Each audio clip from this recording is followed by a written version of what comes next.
Breaking news. Welcome to today's headlines. World War III has been declared. World War III has been declared.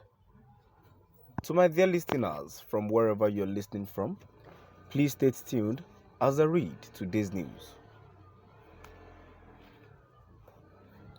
The pontiff has lamented military conflict across the globe and said the Russia-Ukraine crisis may have been provoked. Pope Francis has suggested that World War III is already in progress, as evidenced by intertwined elements at work in the Russia-Ukraine crisis and other conflicts across the globe. A few years ago, it occurred to me to say that we are experiencing a third world war, fought piecemeal. The head of the Catholic Church said in a May 19 interview with Jesuit media outlet that was published on Tuesday. Today, for me, World War III has been declared.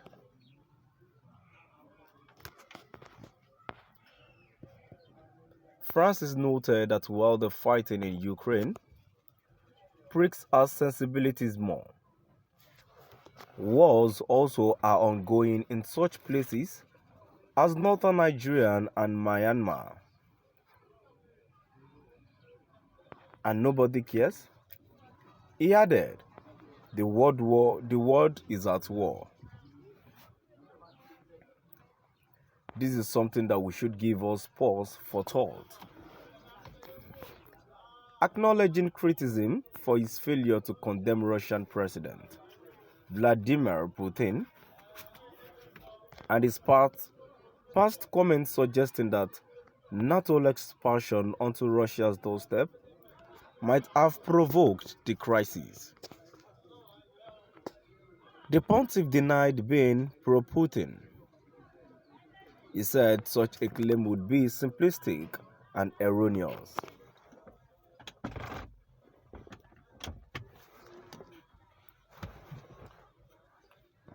I am simply against turning a complex situation into a distinction between good guys and bad guys, without considering the root and self-interest, which are very complex. He said,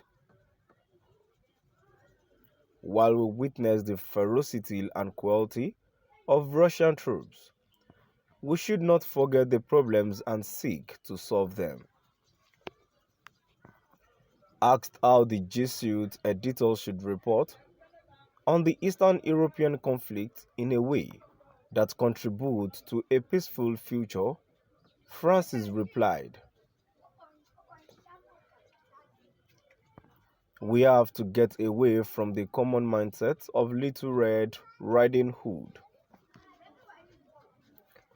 Little Red Riding Hood was good, and the wolf was the bad guy. Here, there are no metaphysical good guys and bad guys in the abstract. Something global is emerging with elements that are closely intertwined with each other. He also cautioned against focusing only on the brutality and ferocity of the conflict. The danger is that we only see this, which is monstrous, and miss the whole drama that is unfolding behind this war, which was perhaps somehow either provoked or not prevented. I also note the interest in testing and selling weapons. It is very sad, but at the end of the day, that is what is at stake.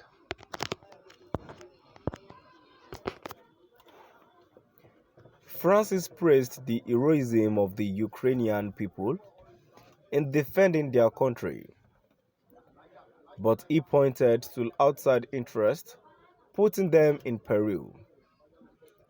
What is before our eyes is a situation of world war, global interest, arms sales, and geopolitical appropriation, which is martyring a heroic people, he said. The pontiff reiterated his concern, first made public in an interview last month, that NATO may have instigated Moscow's military offensive against Kyiv. He recalled a conversation with a head of state, whom he identified as a wise man, a couple of months before the fighting began. He told me that he was very concerned about the way NATO was acting. I asked him why, and he said, they are backing at the gates of Russia, and they don't understand that the Russians are imperial, and they will not allow any foreign power to approach them. Francis also warned that after many of Ukraine's Western backers opened their hearts to the women and children fleeing the country in the early days of the conflict, support for its refugees is already cooling down.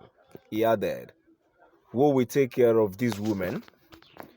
We need to look beyond the concrete action of the moment and see how we will support them so that they don't fall into human trafficking or end up being used because the vultures are already circling." To my dear listeners, from wherever you're listening from, please stay tuned as I read today's news.